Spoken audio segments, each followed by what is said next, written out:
kwa wananchi na kwa wanabunge, na hawa wanabunge hawatakugonjeza zenye unaenda nyumbani wa kupiga ngeta, kwa sababu watakuwa na kitu kwa mfuko yao ya kwenda kununulia watoto wao chakula. Asanteni sana. Mungu abariki Kenya na Mungu abariki wote. Asante Bwana Speaker. Huyo delegate wa nafikiria ni Nyahururu amesema kuhusu ufisadi. Nilikuwa niseme tu niongeze, katika shirika letu tuko na mtandao anonymous, so you can report anonymously. Ni moja anonymously, meaning haitajulikana ni wewe umesema. Inaitwa I whistle, utaipata kwa mtandao I whistle. Mwaka jana mlitupasha habari mara 833 833 reports that led us to recover 4.23 billion. Tuwekeni bidii jameni. Thank you, Mr. Speaker. I think now we are winding up. There is a friend of mine who also came with us here, Morocco Mjat. Ebu wakuone. You know Papa while you are away. Thank you. Asante sana. Asante. So, I think there is this question around MSMEs. And one of us talked about MSMEs and the micro and micro realities. It is true, what we have been talking about is a disconnect between macro figures and micro, what really is in your pockets. And I think this is a topic I have talked about a lot, but I will not tire from repeating that there are a number of reasons why we have these challenges. I have just told you that we are going to make sure that we pay all the pending bills to the MSMEs. That is one way of giving them capacity to move on. Because they are small businesses, if they are not paid, if they are owed money, they are small businesses, sorry. They are small businesses. Niongee Kiswahili? Nasema hizi ni biashara ndogo ndogo. Wasipolipwa deni zao wanakuwa na shida. Kwa hivyo sisi kama serikali tutaangalia vile tunaweza lipa pesa ya MSMEs. Na hiyo ndiyo sababu nimesema bills zote mpaka milioni 10 tutalipa. Alafu tutaanza tena sasa kulipa hizo deni zingine. Mr. Chola has talked about waste management. That I can take up with my colleagues under the Ministry of Environment and also the county governments, because I may not address it here on the spot. Ganga, you have talked about SHA na housing levy. Sana SHA is an insurance. An insurance does not mean that when you pay money for health that you must fall sick. I don't know who among us would want to, because you have paid your money, now you must go to hospital. Kuna watu wanataka kwenda hospitali. Mimi sitaki, hata nikilipa milioni 1, if I can stay the whole year without going to hospital, the better for me. So SHA is an insurance system. I want us to understand it. And by the way, it is not only in Kenya where universal health cover is controversial. It is everywhere. Remember Obamacare. Americans are still fighting whether it is good or bad. So telling you that people will buy SHA 100% is not practical. But what government must do and what we are doing is to deal with those challenges that SHA is confronting. But we are all in agreement. As a country, we need universal health cover. Before you ukuwe na mgonjwa karibu, siku utakuwa na mgonjwa karibu ndio utajua universal health cover is very important. Mimi kuna watu wameniambia, wale wako karibu na mimi. Juzi nilipoteza rafiki yangu sana, kijana ambaye ameni support kutoka 2007.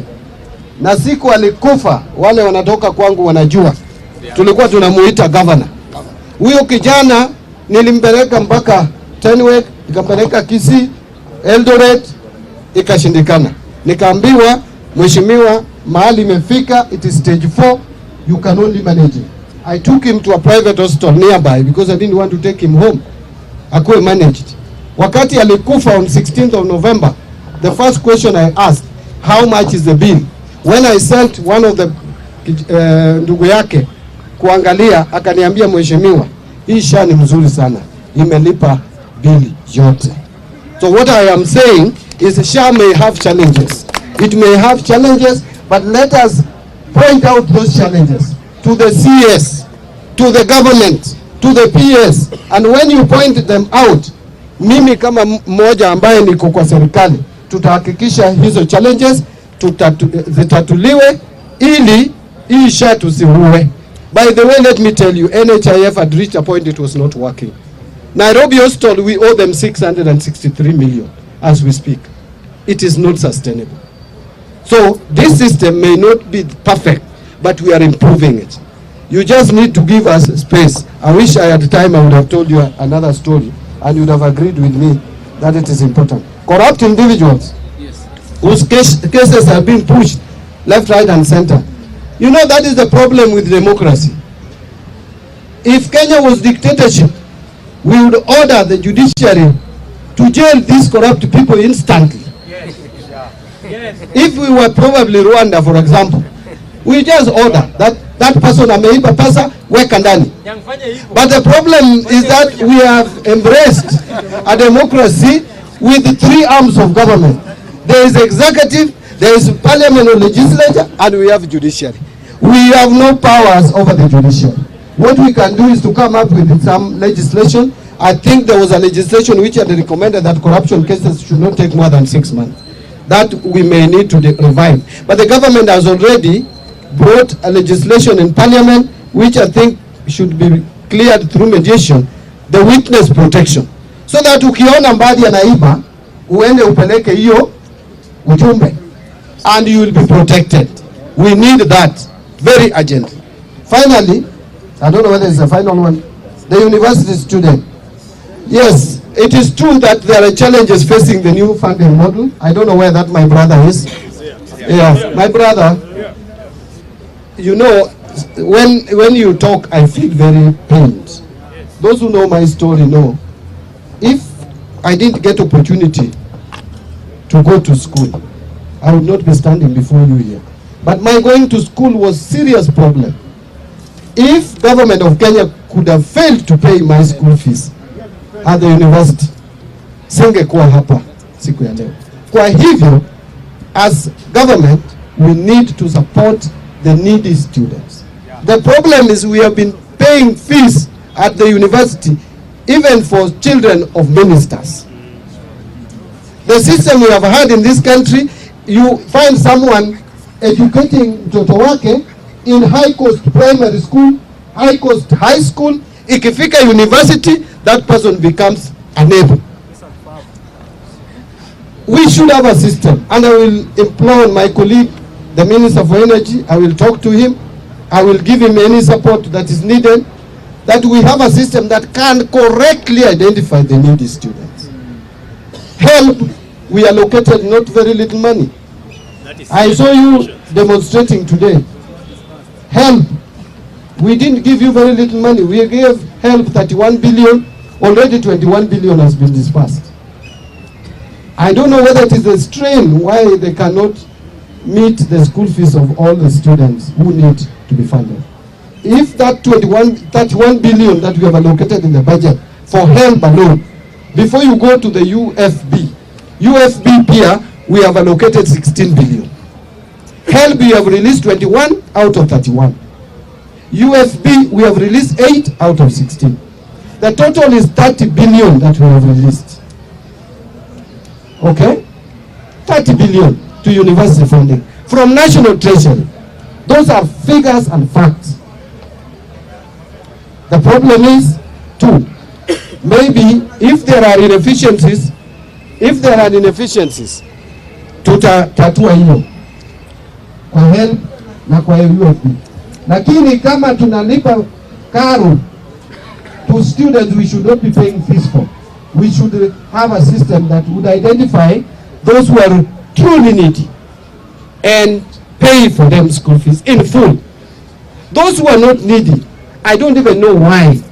If your parent can afford, why do you even ask for government funding? Don't even jaza hiyo form. Tafadhali wache watoto wa wale hawawezi ndio wapewe hiyo pesa. So I will follow up what is the problem with the HELB and what is the problem with UFB, but I've told you Treasury has released a total of 30 billion shillings towards university education. Renovation of Statehouse. I'm telling you. Now wacha niwaulize hata nyinyi jamani. Yaani mnataka hii Statehouse ibaki tu hivi mpaka milele. What you people should call for is we be rational. We be rational. There will never be timing, bwana. Where there is no time, we will never have money. But let me tell you. Saa hii tumerenovate. So what you need to tell me, don't spend any more money on further renovations, isn't it? Juu hiyo nyumba ukiona saa hii ni mzuri. Imekuwa renovated.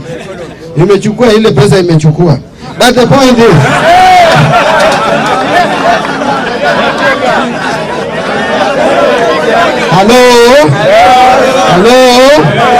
Hello.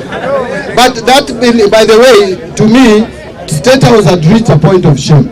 It was even now leaking, surely. A Statehouse of the Republic of Kenya, leaking. Anyway, it has been renovated. What we must make sure we do going forward is that we may not have more money to renovate any other place, isn't it? On pending bills, I think I responded, isn't it? Yes. On Willis, Eurobond. Eurobond is a big issue. Remember when the government started taking Eurobond in 2014? Jubilee government, Jubilee 1. Go back to one side. The things I said in 2014 is what is biting us today. I talked of us borrowing expensively for budgetary support. You know, when you talk of budgetary support, it means money is coming and it is not going to specific project. So you borrow money even to clean streets. How does it pay back? And you are borrowing expensively, commercial loan. That to me was a wrong decision taken, but it is already taken and the governments are there in perpetuity.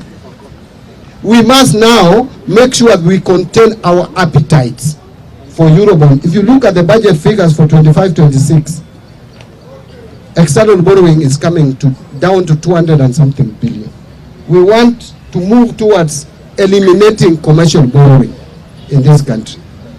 But let me wind up by saying this, that one of the reasons why we have had problems even with pending bills in the country is because we have been over-projecting our revenue. We have been indicating every revenue that we cannot collect. Then we start putting pressure on KRA. And you know, when you put pressure on KRA, they become physical. They become military. And people get now to even evade tax law. Because when people come to you, like military, you will start running away. You will not even stop to discuss with them. What we want is a friendly KRA, which comes to you and tells you, you know, we have assessed you and you have not paid 80,000. What could have been the problem? You tell them, I had school fees. Okay, now if you had school fees, when can you pay it? Can we agree on a payment plan? We want such kind of KRA. But this we can only achieve if we also become realistic on what targets we give KRA. Like this year, 25-26, if you saw the budget figures, we had projected to collect ordinary revenue 3 trillion and 18 billion. It is impossible. I have asked the team at the Treasury and we have done that. We have revised it downwards to 2 trillion 835. We must start from realistic revenue so that we don't spend what we don't have. Because when you put higher revenue, you start inflating expenditure. When the ministries find they have been given money to spend, they will spend it and you don't have it, pending bills. So we have reduced our revenue projection for 25-26 by 183 billion downwards. That is the starting point. So wacha nimalizia hapo. Ninataka kusema tena asanteni sana kwa kutukaribisha hapa na kutupea nafasi Bwana Spika ya kuongea na wananchi. Ninakuhakikishia siku ya leo ukiniita tena nitarudi, hata kama ni kunisomea, nitakuja mnisomee. Mniambie Mbadi, ulikuja hapa ukatuahidi hii na hii, tumeona umefanya contract. Lakini msinichape. Sawa sawa? Tutakuja tu tuongee, na kama ni kurekebisha nitarekebisha. Otherwise, asanteni sana, Mungu awabariki. Haya, bunge la wananchi. Bunge la wananchi. In a somewhat special departure from convention, Bwana Waziri, I take this opportunity to thank you for honoring our invitation with President Gaucho. Tumefanya hiyo kazi na tumeshukuru sana kwa kukuja na kusikiza sisi. We are with you together and we are looking forward to working together. Gaucho, asante. Watu wasiende kwanza. Speaker, watu wasiende. Gavana.